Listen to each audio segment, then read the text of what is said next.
صحابہ کرام رضوانُ اجمعین کے مشاجرات کو بیان کرنے والے جنگ جمل اور صفین کو تو بڑے زور و شور سے بیان کرتے ہیں۔ حالانکہ جنگ جمل تو ہے ہی اہل بیت کے درمیان، ایک طرف ام المؤمنین عائشہ رضی اللہ تعالی عنہ ہیں، وہ بھی اہل بیت ہیں، اور دوسری طرف علی رضی اللہ عنہ ہیں، وہ بھی اہل بیت سے ہیں۔ تو جنگ جمل تو ہے ہی اہل بیت کے درمیان ایک جنگ، اس کو مزے لے کر بیان کرتے ہیں، اور جب اس سے جی نہیں بھرتا کہ اہل بیت کے آپس کے مشاجرات کو اور اختلاف کو بیان کریں، جب اس سے جی ٹھنڈا نہیں ہوتا پھر جنگ صفین پر آ جاتے ہیں۔ حالانکہ اللہ کے نبی صلی اللہ علیہ وسلم نے پہلے ہی پیشین گوئی فرمائی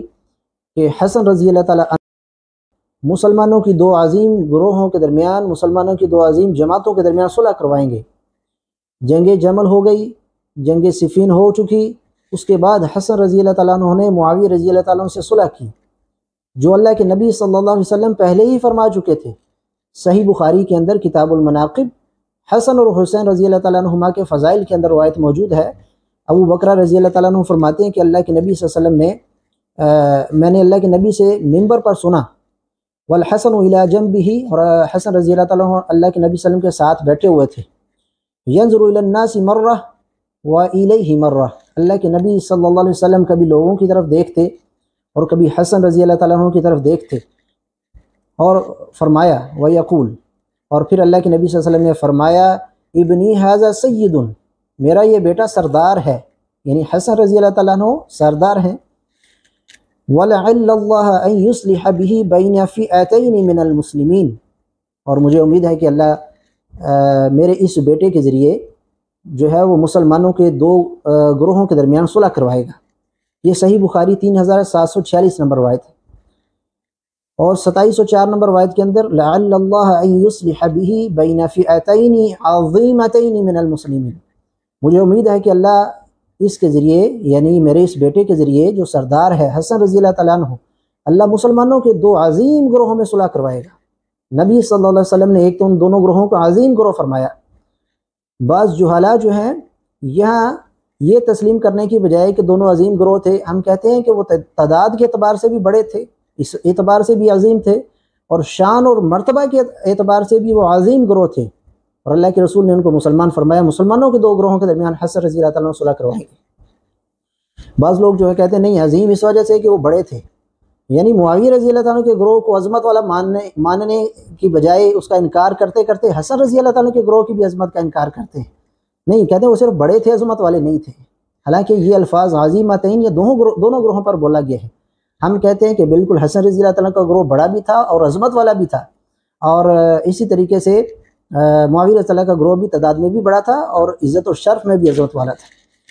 تو نبی صلی اللہ علیہ وسلم نے پہلے ہی فرما دیا تھا کہ حسن رضی اللہ تعالیٰ صلح کروائیں گے مسلمانوں کے دو عظیم گروہوں کے درمیان، لیکن یہ صلح روافض کو ہضم نہیں ہوئی کہ یہ کیا ہوا کہ جنگ جمل بھی ہو گئی اور جنگ صفین بھی ہو گئی، اور حسن رضی اللہ تعالیٰ عنہ معاویہ رضی اللہ تعالیٰ عنہ سے صلح کر رہے ہیں اور ان کو اپنا خلیفہ تسلیم کر رہے ہیں، جیسا کہ فتح الباری کے اندر، الاستیاب کے اندر، اور اسی طریقے سے اسد الغابہ کے اندر، یہ ساری کتابوں میں موجود ہے۔ اور یہ وہی کتابیں ہیں کہ جب مرزا محمد انجینئر محمد علی مرزا کو جب یہ ہضم نہیں ہوئی بات کہ حسن رضی اللہ تعالیٰ عنہ نے معاویہ رضی اللہ سے صلح کر لی، یہ کیا ہو گیا؟ جب یہ مروڑ اٹھے تو سب سے پہلے تو مرزا انجینئر جو ہے، آپ دیکھیں اس کا، آپ یہ کلپ سنیں، وہ کتابوں سے کچھ شرائط بیان کرنے لگا۔ کبھی صلح تو ہوئی تھی لیکن کتابوں میں کچھ شرطیں آتی ہیں، ان شرطوں کو معاویہ رضی اللہ تعالیٰ عنہ نے پورا نہیں کیا تھا، اور وہ کتابوں سے نکال کر وہ شرطیں بیان کرنے لگا جن کی کوئی سند اس کے پاس موجود نہیں ہے۔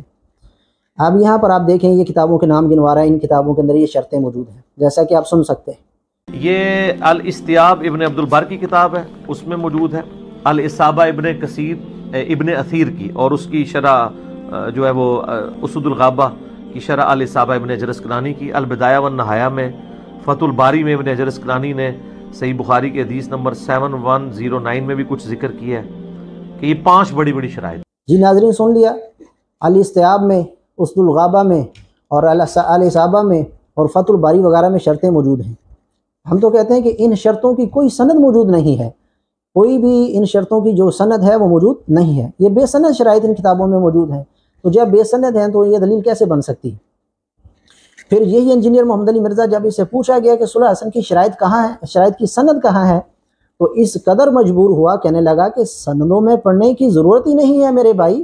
چونکہ صلح حسن ان کے گھاٹے میں فٹ ہوئی تھی تو یہ سندوں کے چکر میں پڑ گیا، سندوں میں تو پڑھنے کی ضرورت ہی نہیں میرے بھائی۔ پہلے تو شرائط لوگوں کو بتاتا رہا اور کہتا ہے کہ اہل سنت یہ شرطیں نہیں بتاتے ہیں، شرطیں بھی لکھی ہوئی ہیں، حالانکہ جن کتابوں سے یہ شرطیں بیان کرتا ہے، ہم اس پر ویڈیو بنا چکے ہیں، انہی کتابوں کے اندر یہ شرط بھی موجود ہے کہ حسن رضی اللہ تعالیٰ نے معاویہ رضی اللہ کے حوالے خلافت کی تھی، اور یہ ظالم تو معاویہ رضی اللہ کو خلیفہ نہیں مانتا، وہاں حسن رضی اللہ تعالیٰ عنہ کا معاویہ رضی اللہ کو خلیفہ بنانا لکھا ہوا ہے، یہی اسد الغابہ ہے، اور اسی طریقے سے یہی فتح الباری ہے، اور یہی الاستیاب ہے، ان کے اندر تو یہ بھی پھر موجود ہے کہ حسن رضی اللہ تعالیٰ عنہ نے معاویہ رضی اللہ کو اپنی خلافت سونپی اور کہا کہ اپنے بعد یہ خلافت آپ نے مجھے واپس کرنی ہے، مجھے دینی ہے۔ یہ تو مرزا کے نزدیک ملوکیت ہوئی نا، کسی کو نامزد کرنا اور کہنا کہ فلاں جو ہے میرے بعد خلیفہ ہوگا، تو یہ دو چیزیں مرزا کے خلاف تھی۔ ان شرائط میں سے یہ بے سند شرائط تو پیش کرتا ہے لیکن اپنی مرضی کی پیش کرتا ہے، یہ نہیں بتاتا کہ اس کے اندر یہ شرط بھی موجود ہے کہ حسن رضی اللہ تعالیٰ نے خلیفہ بنایا معاویہ رضی اللہ کو، کہا کہ اپنے بعد آپ نے خلافت مجھے دینی ہے، کیونکہ لوگ سمجھ جائیں گے کہ یہ تو جو ہے یہ ملوکیت ہوئی مرزا کے نزدیک۔ اسی طریقے سے مرزا جو ہے وہ ایک شرط اپنے پمفلٹ میں بھی لکھتا ہے کہ حسن رضی اللہ تعالیٰ نے کہا تھا کہ آپ اپنے بعد جو ہے وہ خلافت کا معاملہ جو ہے وہ شورا پر چھوڑیں گے، حالانکہ اس کے متضاد شرط بھی موجود تھی فتح الباری میں اور اسد الغابہ میں، اسی طریقے سے الاستیاب میں، کہ حسن رضی اللہ تعالیٰ نے کہا تھا کہ آپ اپنے بعد مجھے خلیفہ بنائیں گے، کیونکہ یہ شرطیں بے سند تھی، ان میں تضاد پایا جاتا ہے، اختلاف پایا جاتا ہے، کہیں لکھا ہوا ہے کہ مسلمانوں کے حوالے آپ خلافت کا معاملہ کریں گے اور کہیں لکھا ہوا ہے کہ آپ ہمارے جو ہے مجھے خلیفہ بنائیں گے، تو اس نے اپنی مرضی کی شرائط لے لی، بے سند شرائط میں سے بھی اپنی مرضی کی لے لی، اور رونا روتا ہے کہ بھئی کچھ شرطیں تھیں، معاویہ رضی اللہ نے شرطوں کو پورا نہیں کیا، لہذا صلح حسن منسوخ ہو گئی، معاویہ رضی اللہ نے اس صلح کا پاس نہیں کیا، کیونکہ ہضم نہیں ہو رہی نا معاویہ رضی اللہ کی حسن رضی اللہ تعالیٰ کے ساتھ صلح، یعنی موت ہو رہی ہے ان کو مانتے ہوئے کہ حسن رضی اللہ نے تو معاویہ رضی اللہ سے صلح کر لی ہے، کوئی رستہ نہیں نکلے گا پھر معاویہ رضی اللہ پر زبان چلانے کا، کیونکہ علی رضی اللہ تعالیٰ کے بیٹے حسن رضی اللہ تعالیٰ عنہ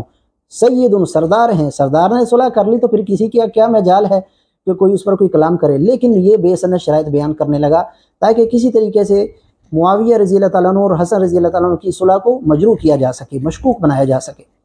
اب مرزا کا ہی استاد اسحاق جعلوی،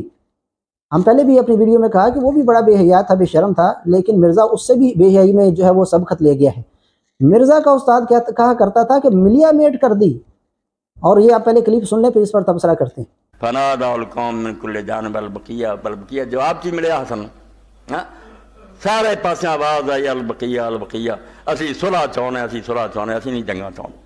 فلما فرضوا امر الصلح، جب وہ کلیاں چھڑ دیتا فرمایا جاؤ تسی جانو تہاڈا حاکم، میں مدینہ شریف نو جا رہا۔ بعد جو کچھ انشاءاللہ اگلے جمعے تہاڈے سامنے آ جانا، بعد پھر 20 سال دے اندر حضرت معاویہ نے صلح دا کی حال کیتا، اور جس طرح امام ابن حجر فرماؤندے جنیاں گلاں منیاں اور اس تو بڑا حادثہ کوئی نہیں، ایڈی وڈی صلح، ڈیری دا بیٹا حکومت چھڑ رہا، دوسرا لے لیا، اور تحریر ہی نہیں ملی کہ انہوں دونوں آپ صلح کی، ملیا میٹ کر کہ لوگوں نہ شرطاں لبن نہ، اور جڑیاں آئیاں گلاں جھوٹیاں بنا حضرت حسن نے آکھیا انہاں لکھ مینوں دیا کریں میرے بھرا نوں، یعنی جویں پیسے دے لالچی ہوندے، حکومت چھڈن دیا ہے، اسلامی حکومت برباد ہو رہی ہے تو صلح ہے تے پیسے دیا کریں سر، ایڈا جھوٹا پروپیگنڈا اس تو سنا میڈیا بڑی ظالم چاہیا کہ بدنام کر دیو لوگوں نوں، کیوں تو پیسے دے بھوکے۔ جی ناظرین آپ نے سن لیا، مرزا کا استاد کہتا تھا کہ جو صلح میں جو شرطیں رکھی گئی تھی وہ ملیا میٹ کر دی گئی تھی، اور جو ہے وہ تحریر نہیں ملی، یعنی جس پر شرطیں لکھی تھی وہ ملیا میٹ ہو گئی، تحریر نہیں ملی، اور لوکاں نوں نہ شرطاں لبن، یعنی مرزا خبیث جو ہے وہ بے سند شرائط پیش کر کے دھوکہ دیتا ہے کہ یہ شرطیں تھیں اور معاویہ رضی اللہ نے یہ شرطیں پوری نہیں کی، اور مرزا کا استاد کہتا ہے کہ وہ شرطیں تو مٹا دی گئیں، ملیا میٹ کر دی گئی، تحریر نہیں ملی، لوکاں نوں نہ شرطاں لبن۔ واہ کمال ہو گیا کہ ایک ظالم جو ہے وہ معاویہ رضی اللہ تعالیٰ عنہ پر تان کرتے ہوئے کہتا ہے کہ شرطیں تھیں اور مٹا دی گئیں اور چھپا لی گئیں، وہ موجود نہیں ہیں، اور اسی کا شاگرد مرزا خبیث کہتا ہے کہ نہیں وہ شرطیں موجود ہیں اور معاویہ رضی اللہ عنہ کو پورا نہیں کیا تھا۔ اب آپ اندازہ کر لیں کہ ان دونوں دجالوں میں سے سچا کون ہے۔